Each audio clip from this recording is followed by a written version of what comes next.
Hello students, आज की इस वीडियो के अंदर मैं आप लोगों के लिए जो राजस्थान की कला संस्कृति की ब्रह्मास्त्र बुक है रोहित सर की, उस बुक का रिव्यू करने वाली हूँ। यहाँ पर मेरे सामने ये बुक है। इस बुक के अंदर सबसे पहले तो आप इंडेक्स पेज देख लीजिए कि आपको कौन कौन से चैप्टर्स मिलने वाले हैं। ये बुक पर्टिकुलर किसी एक एग्ज़ाम के लिए नहीं है। जो आपका कला संस्कृति वाला पोर्शन है वो हर एग्ज़ाम के अंदर आता है, इसलिए इसमें कला संस्कृति के जितने भी चैप्टर हैं ना वो सारे ही डाल रखे हैं। अब आप जिस एग्ज़ाम की तैयारी कर रहे हैं उस एग्ज़ाम का सिलेबस उठाओगे और सिलेबस में देखोगे कि कला संस्कृति के कौन कौन से चैप्टर दिए हुए हैं, उनको यहाँ से टिक लगा के और फिर आप इस बुक से पढ़ सकते हैं। फिलहाल मैं यहाँ पर आपको ये बुक दिखा रही हूँ कि किस तरह की बुक है, कैसा कंटेंट है। तो आप देख सकते हैं पूरा कलर्ड प्रिंट के साथ, चित्रों के साथ बहुत ही अच्छे तरीके से बुक के अंदर प्रेजेंट किया हुआ है। तो बुक का जो प्रेजेंटेशन है, जो कलर्ड तरीके से एक्सप्लेनेशन दिया हुआ है, वो चीज़ मुझे इस बुक के अंदर अच्छी लगी। क्योंकि जब एक न्यू स्टूडेंट पढ़ने बैठता है और फिर उसको यदि इस तरह का कंटेंट मिले ना, तो पढ़ने में भी इंटरेस्ट बना रहता है, मज़ा आता है।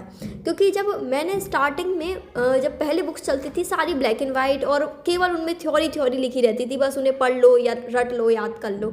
तो इस तरीके से जब हम कलर्ड प्रिंट के अंदर कुछ चीज़ें हमें जो इम्पोर्टेंट हैं वो बोल्ड की हुई हैं और चित्रों के साथ हमें सभी चीज़ें मिलती हैं साथ में कि ये इस तरीके का होता है, इस तरीके से मतलब चीज़ें दिखती हैं, तो स्टूडेंट का एक इंटरेस्ट बना रहता है। वो चीज़ मुझे इस बुक के अंदर अच्छी लगी कि जो भी न्यू स्टूडेंट है, अभी जिनने कोई बुक नहीं खरीदी है, तो वो इस बुक को परचेस कर सकते हैं।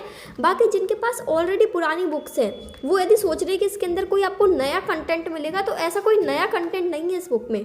आपके पास जो बुक ऑलरेडी है, आपका वही कंटेंट इस बुक में भी है। क्योंकि कला संस्कृति मतलब इसका कोई ऐसा नहीं है कि ये इस पब्लिकेशन ने अलग चीज़ें डाल दी, उस पब्लिकेशन ने अलग चीज़ डाल दी।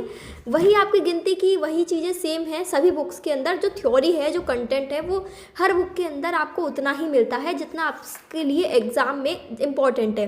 बाकी थोड़ा बहुत कुछ बुक्स के अंदर कम ज़्यादा रहता है, तो वो तो हर बुक में आपको 10-20% का अंतर तो देखने को मिलता ही है। क्योंकि सबने अपनी अपनी बुक निकाली है तो कुछ तो थोड़ा बहुत चेंज करेंगे। लेकिन यदि आपके पास ऑलरेडी कोई बुक है तो आप इस बुक को ये सोच के मत लीजिएगा कि इसमें आपको कुछ नया मिलेगा। चीज़ें वही सेम हैं, केवल इसमें क्या है, प्रेजेंटेशन का तरीका अच्छा है। न्यू स्टूडेंट को पढ़ने में आसानी रहेगी, याद करने में, तो उनके लिए ये बुक डेफिनेटली हेल्पफुल रहेगी। बाकी जिनके पास खुद की बुक्स हैं तो वो अपनी ही बुक से पढ़ें।